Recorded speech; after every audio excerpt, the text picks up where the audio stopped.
Vijay TV Priyanka Manimekalai சண்டை தான் நேத்துல இருந்து சோசியல் மீடியாவில் ஹாட் டாபிக்கா ஓடிட்டு இருக்கு. இதுல மணிமேகலை பிரியங்கா தன்னோட ஆங்கர் வேலையில தலையிட்டதாகவும் அதனால வந்த பிரச்சனைக்கு பிறகு நிர்வாகம் என்ன அவங்க கிட்ட மன்னிப்பு கேட்க சொன்னதாகவும், ஆனா அதுக்கு நான் சம்மதிக்கல, எனக்கு வருமானத்தை விட தன்மானம் தான் முக்கியம், அதனால நான் இனிமே குக்குத் கோமாளி நிகழ்ச்சியில கலந்துக்க மாட்டேன்னு ஒரு வீடியோல பேசியிருந்தாங்க. இதுல மணிமேகலைக்கு ஏகப்பட்ட சப்போர்ட் குமிஞ்சுக்கிட்டும் வருது. இந்த நேரத்துல இவங்க ரெண்டு பேரும் சண்டைக்கான ஆரம்பம் எதுங்கிற தகவல் இப்ப வெளியாகி இருக்கு. அதாவது வாழை படத்துல நடிச்ச திவ்யா துரைசாமி குக்வித் கோமாளில இருந்து எலிமினேட் ஆன எபிசோட்ல திவ்யா பிரியங்காவை பத்தி பாராட்டி பேசியிருக்காங்க.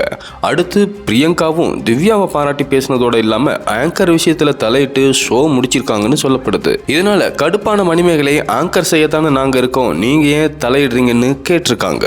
வாய்வெளி சண்டை உருவாகவே பிரியங்கா கோச்சிக்கிட்டு கேரவன் போயிருக்காங்க. அப்படியே கொஞ்ச நாள் போக அடுத்தடுத்த எபிசோட்ல இந்த சண்டை பெருசாகி ரெண்டு பேருக்கும் இடையான விரிசல் அதிகமாகி இருக்கு. அப்போ தயாரிப்பு நிறுவனம், சேனல் தரப்பு மற்றும் அங்க இருக்கிற பெரியவங்கன்னு எல்லாரும் சேர்ந்து மணிமேகலைய பிரியங்கா கிட்ட சின்னதா சாரி சொல்லிடு, எல்லாம் முடிஞ்சிடும், இனி உனக்கு வாய்ப்புகள் நிறைய கிடைக்கும்னு சொல்லியிருக்காங்க. அங்க கடுப்பான மணிமேகலை செய்யாத தப்புக்கு தன்மானத்தை விட்டுட்டு இங்க ஷோ பண்ணணும்னு அவசியம் இல்லைன்னு சொல்லிட்டு வெளியே வந்துட்டாங்க. இவங்க வீடியோ போட்ட அப்புறம் மணிமேகலை பிரியங்கா இடையிலான ஆடியோ ரிலீஸ் ஆச்சு. அதுல மணிமேகலை பேச பிரியங்கா பேசுன்னு கடைசியில பிரியங்கா மணிமேகலைய நீ வெளியே போகணும், அதான் வேணும், நீ வெளியே போகணும் ரொம்ப காட்டமா பேசியிருக்காங்க. இப்போ வக்கேஷன் போயிருக்கிற பிரியங்கா ரிட்டர்ன் வந்து அவங்க தரப்பு விளக்கத்தை சொல்லுவாங்கன்னு சொல்லப்படுது. பிரியங்காவால ஒரு ஆங்கர் கடுப்பாகிறது இது முதல் முறை கிடையாது. இதுக்கு முன்னாடி ஹிட் ஆங்கரா இருந்த பாவனாவும் பிரியங்கா மேல கம்ப்ளைண்ட் பண்ணிருக்காங்க. பிரியங்கா வந்த அப்புறம் தான் விஜய் டிவில தனக்கு வாய்ப்பு கிடைக்கலன்னு அவங்க டாமினேட் பண்றாங்கன்னு சொல்லி இருந்தாங்க.